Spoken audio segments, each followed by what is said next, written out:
This impeachment is nothing more than a partisan exercise designed to further divide the country. Democrats claim to want to unify the country, but impeaching a former president, a private citizen, is the antithesis of unity.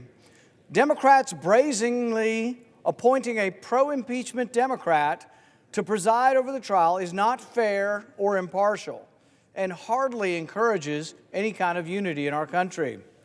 No, unity is the opposite of this travesty we are about to witness. If we are about to try to impeach a president, where is the Chief Justice? If the accused is no longer president, where is the constitutional power to impeach him? Private citizens don't get impeached. Impeachment is for removal from office, and the accused here has already left office. Hyper-partisan Democrats are about to drag our great country down into the gutter of rancor and vitriol, the likes of which has never been seen in our nation's history. Instead of doing the nation's work with their new majorities in the House, the Senate, and the executive branch, Democrats are wasting the nation's time on a partisan vendetta against a man no longer in office. It's almost as if they have no ability to exist except in opposition to Donald Trump. Without him as their boogeyman, they might have to legislate and to actually convince Americans that their policy prescriptions are the right ones. Democrats are about to do something no self-respecting senator has ever stooped to. Democrats are insisting the election is actually not over, and so they insist on regurgitating the bitterness of the election. This acrimony they are about to unleash has never before been tried. Why?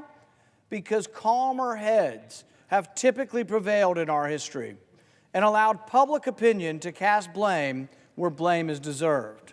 This sham of an impeachment will ostensibly ask whether the president incited the reprehensible behavior and violence of January 6th, when he said, "I know everyone here will soon march to the Capitol to peacefully and patriotically make your voices heard." Peacefully and patriotically, hardly words of violence. But what of Democrat words? What of Democrat incitement to violence? No Democrat will honestly ask whether Bernie Sanders incited the shooter that nearly killed Steve Scalise and volunteer coach. The shooter nearly pulled off a massacre. I was there because he fervently believed the false and inflammatory rhetoric spewed by Bernie and other Democrats, such as the Republican health care plan for the uninsured is that you die.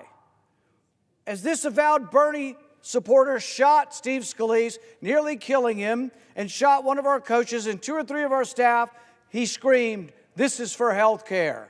Ask me or anyone if that's incitement.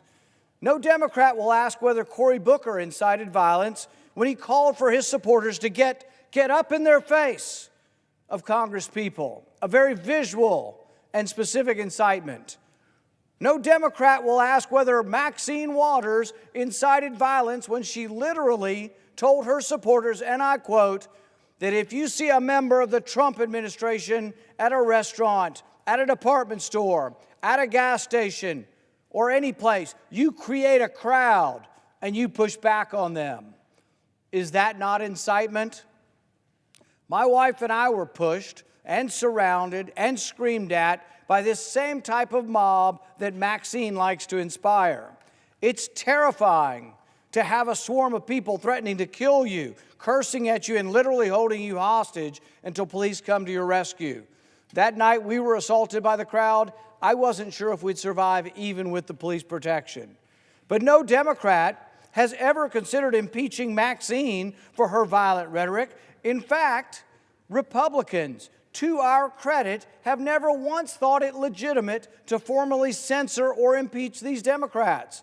No Republican has sought to use the government to hold these Democrats responsible for Antifa and Black Lives Matter violence that has consumed our cities all summer, resulting in over $1 billion of destruction, looting, and property damage. Not one Republican said, oh, let's impeach the Democrats who are inciting this, because it would be ridiculous. Many on the Democrat side of the aisle cheered them on. Kamala Harris famously offered to pay the bill for those who were arrested.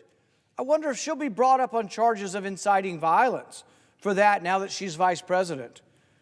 Should Kamala Harris be impeached for offering to pay for violent people to get out of jail who've been burning our cities down? No.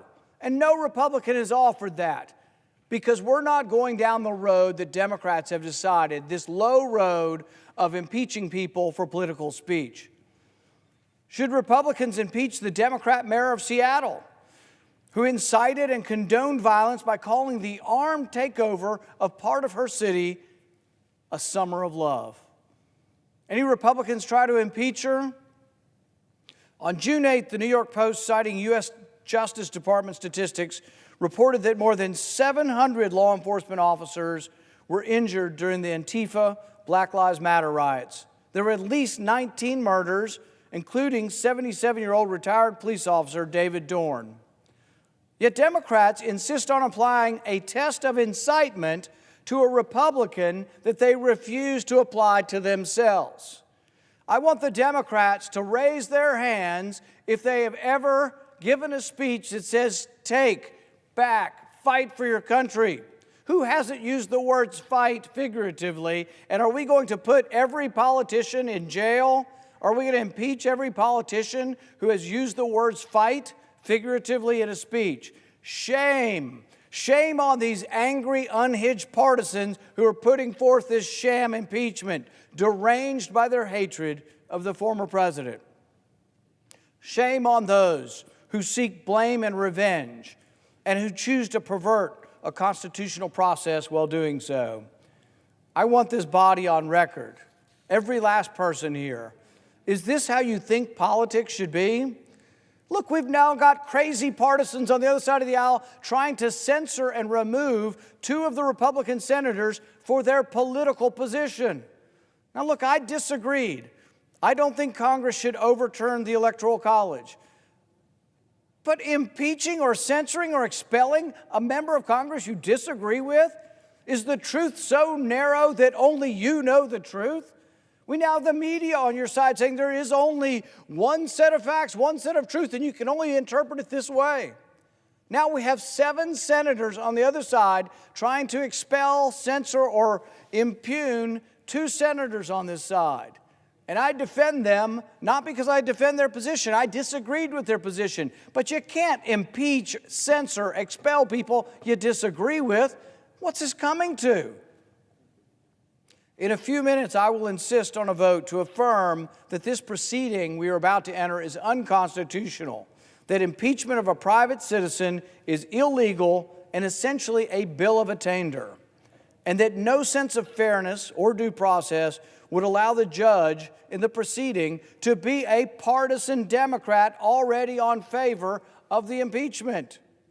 A sham, this is, a travesty. A dark blot on the history of our country. I urge my colleagues to reconsider this kangaroo court and move forward to debate the great issues of our day. With that, I'd like to relinquish the last moment or two of my time to a senator from Wisconsin.